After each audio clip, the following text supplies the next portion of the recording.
Bonjour à tous les guerriers de la vie. Aujourd'hui, je vous embarque pour un voyage épique à travers 15 histoires inspirantes qui vous aideront à forger un mental d'acier. On commence. Histoire 1. Dans sa toute nouvelle Mercedes, un jeune homme d'affaires, arborant une fierté évidente, avance prudemment dans un quartier déshérité et densément peuplé. À chaque feu rouge, il scrute attentivement, redoutant qu'un enfant ne surgisse brusquement et n'endommage sa voiture flambant neuve.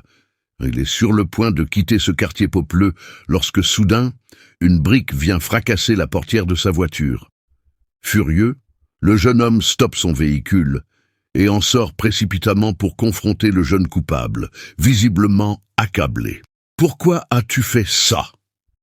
s'exclame-t-il indigné. « Cette Mercedes est neuve et cette brique va me coûter cher. » L'enfant, en larmes, s'excuse et explique. « Je suis désolé, monsieur, mais je ne savais pas quoi faire d'autre. J'ai lancé la brique parce que personne ne s'arrêtait. » Des larmes perlent sur son visage juvénile. Il pointe du doigt l'arrière d'une voiture garée. « Ma sœur est malade, elle est tombée de sa chaise roulante. J'ai essayé de toutes mes forces, mais je n'ai pas réussi à la relever. » L'enfant, tentant de retenir ses pleurs, implore. « Voulez-vous, s'il vous plaît, m'aider à la remettre dans sa chaise roulante? Elle pourrait être blessée. » Ému, le jeune homme court derrière la voiture, soulève immédiatement l'enfant handicapé et le replace délicatement dans sa chaise roulante. Il utilise un mouchoir pour essuyer les traces de sang de ses égratignures. Après un rapide examen, il constate que l'enfant n'est pas blessé. « Je suis désolé pour votre voiture », déclare l'enfant reconnaissant, « et surtout, merci d'avoir secouru ma sœur. » Trop ému pour répondre, le jeune homme observe l'enfant et sa sœur en chaise roulante s'éloigner au bout de la rue. Lentement, il retourne vers sa voiture. Les dommages sont évidents, mais il n'a jamais fait réparer la portière abîmée. Il décide de la conserver en souvenir de cet événement qui a marqué sa vie. Cette histoire nous enseigne une leçon précieuse. Ne vivons pas à un rythme si effréné que quelqu'un soit contraint de nous lancer une brique pour obtenir notre aide. L'univers nous adresse constamment des signaux, mais il arrive que nous ne prenions pas le temps de les écouter. Alors il nous envoie une brique. Dorénavant, nous avons le choix. Obéir à notre conscience dès maintenant ou recevoir une brique plus tard. Histoire 2. Il était une fois un jeune aventurier avide de découvertes. Animé par le désir d'explorer le monde, malgré ses modestes moyens financiers, il croisa un jour le chemin d'un vieil homme proposant une carte magique à la vente. Cette carte, lui expliqua-t-il, pouvait le transporter instantanément vers n'importe quel endroit sur Terre, dès lors qu'il en prononçait le nom tout en la touchant. Fasciné par cette opportunité, le jeune homme acquit la carte au prix demandé par le vieil homme. Dès lors, il se mit à utiliser la carte magique pour réaliser ses rêves de voyage, visitant Paris, New York, Tokyo, Rio de Janeiro, Sydney, Pékin, Rome, Londres et bien d'autres destinations encore. Il fut ébloui par la beauté des paysages, la grandeur des monuments et la richesse des cultures qu'il découvrait. Cependant, au fil du temps, il prit conscience qu'il voyageait seul, sans amis ni famille, pour partager ses expériences. Incapable de communiquer dans les langues locales, il traversait les lieux sans s'impliquer ni nouer de lien avec les habitants.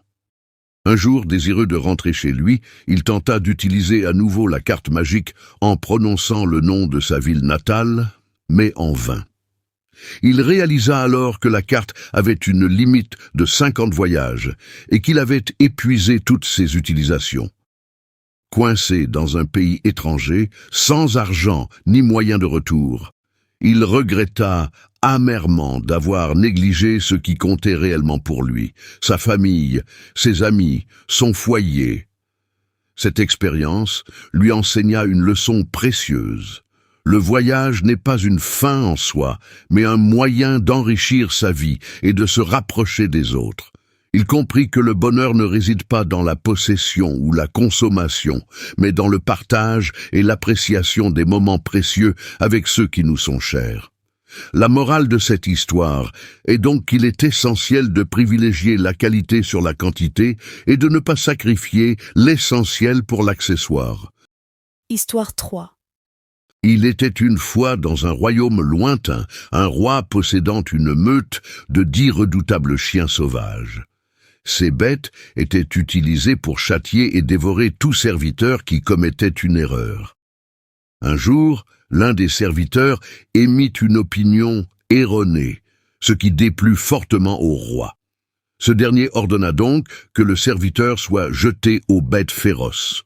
Le serviteur, ayant servi fidèlement pendant 10 ans, implora le roi en ces termes. « Sire, après avoir été à votre service durant une décennie, je vous en prie, accordez-moi 7 jours avant de me livrer à vos chiens. » Le roi consentit à sa demande. Durant ces 7 jours, le serviteur se rendit auprès du gardien des chiens et lui proposa de nourrir les chiens pendant cette période. Le gardien, étonné, accepta. Le serviteur se dévoua alors à nourrir, nettoyer et soigner les bêtes, veillant à leur bien-être avec dévotion. Lorsque les 7 jours furent écoulés, le roi ordonna que le serviteur soit livré aux chiens pour sa punition. Mais à la grande surprise de tous, les féroces molosses se contentèrent de lécher les pieds du serviteur. Interloqué, le roi demanda ce qui se passait. Le serviteur répondit « Sire, j'ai servi ces chiens pendant seulement 1 semaine et ils n'ont pas oublié mon dévouement.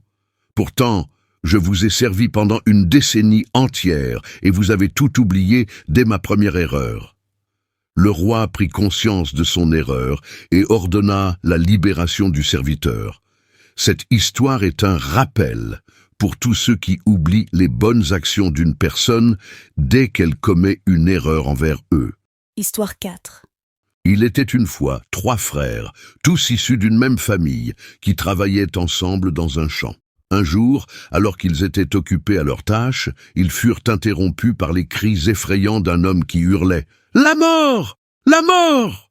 Intrigués, les frères se précipitèrent vers l'endroit d'où provenaient les cris pour découvrir qu'il s'agissait d'un homme apparemment fou, fuyant en pointant du doigt un sac noir abandonné dans une direction précise. Sans hésiter, les frères ramassèrent le sac, constatant qu'il était rempli d'argent.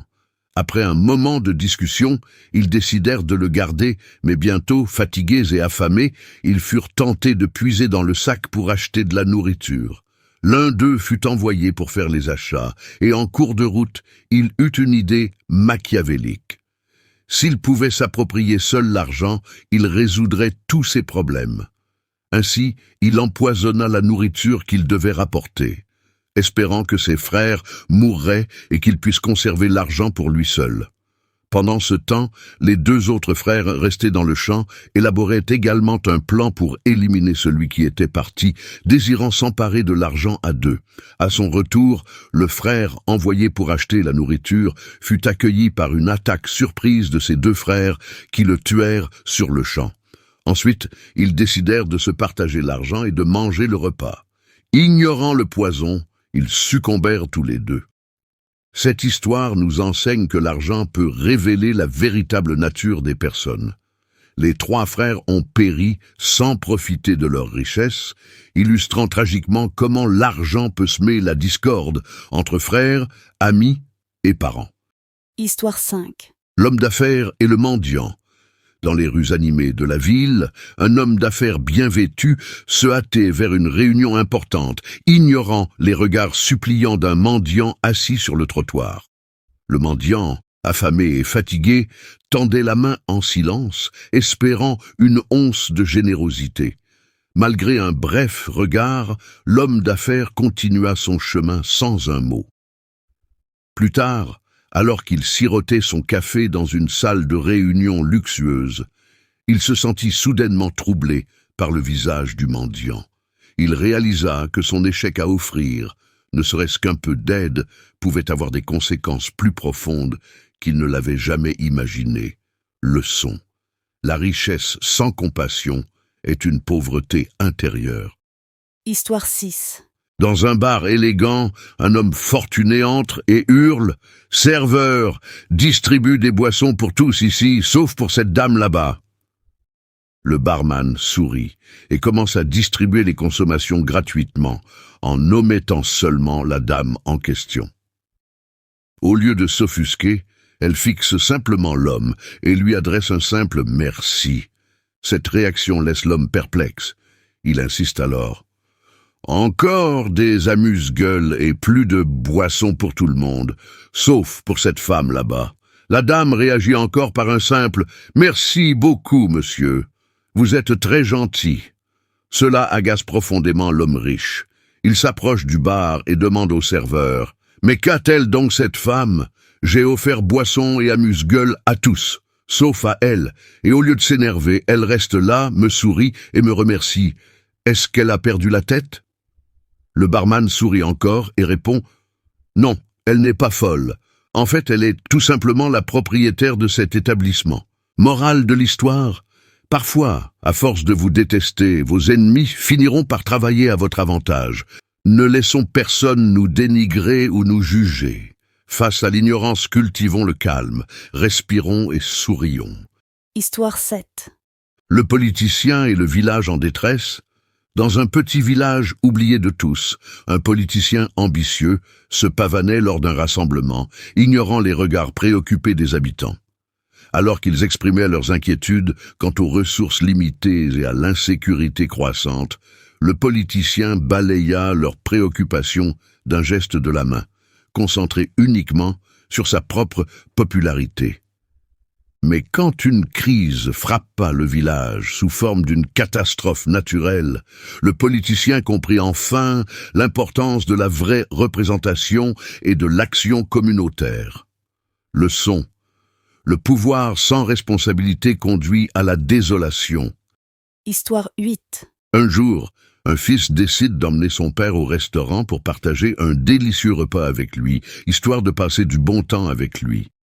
Son père, âgé et un peu frêle, avait parfois du mal à manger proprement, ce qui occasionnait quelques taches sur ses vêtements. Les autres clients du restaurant jetaient des regards désapprobateurs au vieil homme. D'autres chuchotaient « Mais qu'est-ce que celui-là vient faire ici? Il me dégoûte !» Mais le fils du vieil homme restait serein. Une fois le repas terminé, le fils a discrètement aidé son père à se rafraîchir aux toilettes, en nettoyant délicatement son visage et en essayant d'effacer les taches de nourriture sur ses habits. À leur retour dans la salle, un silence pesant s'était installé. Personne ne comprenait comment quelqu'un pouvait agir de la sorte. Le fils se préparait à régler l'addition lorsque, soudain, un homme âgé parmi les clients se leva et s'adressa au fils du vieil homme. « Ne penses-tu pas avoir oublié quelque chose ici ?» Surpris, le jeune homme répondit « Non, je ne crois pas. » L'étranger lui dit alors « Tu as laissé ici une leçon pour chaque fils et un espoir pour chaque père. » Histoire 9. Dans les coulisses scintillantes d'un studio de cinéma, une star célèbre était entourée de fans en admiration. Mais elle ignorait les lettres désespérées d'un fan marginalisé. Ce fan, rejeté par la société et en proie à des difficultés personnelles, cherchait désespérément un mot d'encouragement de son idole. Cependant, la star, obsédée par son image publique, ne prêtait guère attention à ses appels à l'aide. Mais lorsque le fan exprima publiquement son désespoir, la star fut confrontée à la réalité cruelle de son indifférence. Leçon. La gloire sans compassion est une illusion vide. Histoire 10. Deux amis, Ben et Ahmed, marchaient dans le désert. Au cours de leur voyage, une dispute éclata entre eux, et Ben gifla Ahmed au visage. Ahmed, blessé mais silencieux, écrivit dans le sable « Aujourd'hui, mon ami m'a blessé. » Ils continuèrent leur marche jusqu'à ce qu'ils atteignent une oasis où ils décidèrent de se laver. Malheureusement, Ahmed se retrouva coincé dans la boue et commença à se noyer. Ben le sauva de justesse. Reconnaissant, Ahmed écrivit sur une pierre « Aujourd'hui, mon ami m'a sauvé la vie. » Intrigué, Ben demanda à Ahmed pourquoi il avait écrit dans le sable après la gifle et sur la pierre après le sauvetage. Ahmed expliqua: quand quelqu'un nous blesse, nous devrions l'écrire dans le sable, où les vents du pardon peuvent l'effacer. Mais quand quelqu'un fait quelque chose de bien pour nous, nous devons le graver dans la pierre, là où aucun vent ne pourra jamais l'effacer. Laissons le vent emporter les mauvaises actions que nous avons vécues et concentrons-nous sur les bonnes choses de la vie. Histoire 11. Dans une salle de classe bruyante, un professeur autoritaire se concentrait uniquement sur les élèves les plus performants, ignorant les luttes silencieuses d'un élève marginalisé assis au fond de la classe. Cet étudiant, souvent négligé et ridiculisé par ses pairs, se débattait avec des problèmes personnels et des difficultés académiques. Malgré quelques signes de détresse, le professeur était trop absorbé par son programme chargé pour prêter attention à cet élève en difficulté. Mais lorsque cet étudiant abandonna tout espoir et cessa de participer en classe, le professeur fut confronté à la réalité de son égocentrisme pédagogique. Leçon: l'éducation sans empathie est une perte pour tous. Histoire 12. Il était une fois une jeune fille aveugle qui se détestait à cause de son handicap. Elle avait du mal à accepter sa condition et ressentait de la colère envers le monde entier, sauf envers un garçon qui était son ami. Ce garçon était toujours là pour elle, la soutenant et lui apportant du réconfort. Un jour, la jeune fille confia à son ami: « Si seulement je pouvais voir le monde, je me marierais avec toi. » Quelques jours plus tard, miracle, quelqu'un lui fit don de ses yeux, lui offrant ainsi la possibilité de voir. Lorsque les bandages furent enlevés, elle fut submergée par la beauté du monde qui s'offrait à elle. Mais ce qu'elle vit en regardant son ami la bouleversa. Son ami était aveugle lui aussi. La jeune fille ne s'y attendait pas et fut prise au dépourvu. Elle réalisa qu'elle ne voulait pas passer le reste de sa vie aux côtés d'un homme aveugle, malgré tout ce qu'il avait fait pour elle. Elle refusa donc sa proposition de mariage, brisant le cœur de son ami qui la quitta en pleurs. Quelques jours plus tard, la jeune fille reçut une note de son ami. Dans cette lettre, il lui exprimait toute sa tristesse, mais lui rappelait aussi une vérité poignante. « Prends bien soin de tes yeux, ma chérie, car avant qu'ils deviennent les tiennes, ils étaient les miennes. Cette histoire nous enseigne une précieuse leçon sur la gratitude et l'importance de voir au-delà des apparences.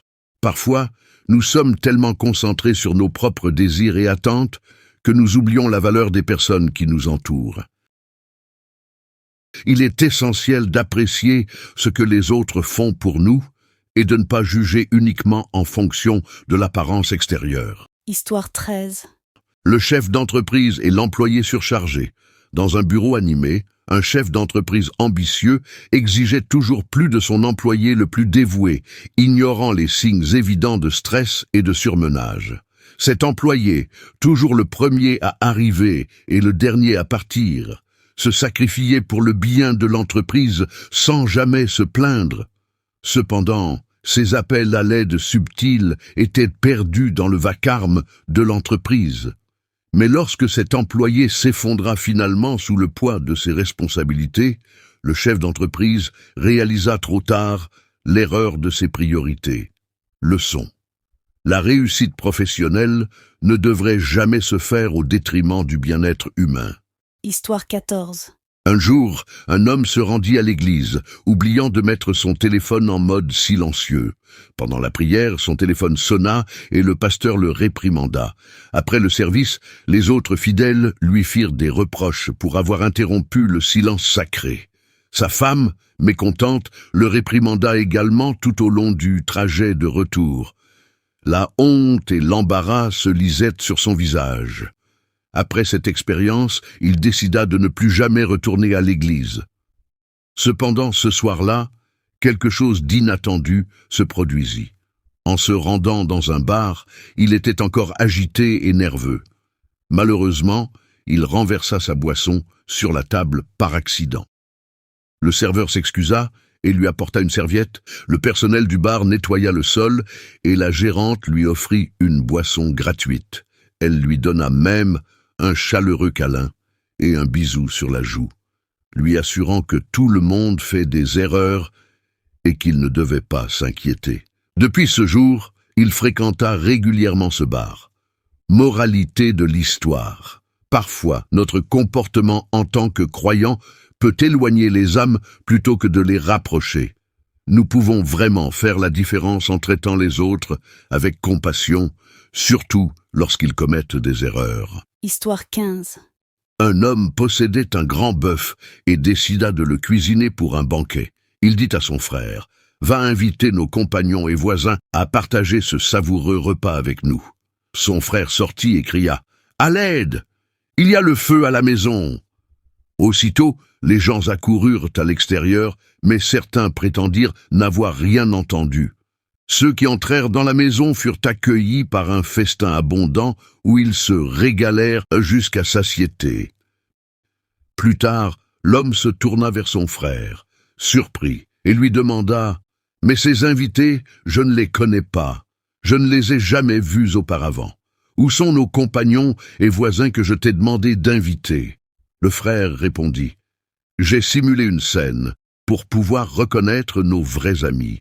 Ceux qui sont sortis pour nous aider à éteindre le feu dans notre maison sont nos véritables amis. Ils ne s'attendaient pas à un festin, donc ils sont venus nous secourir.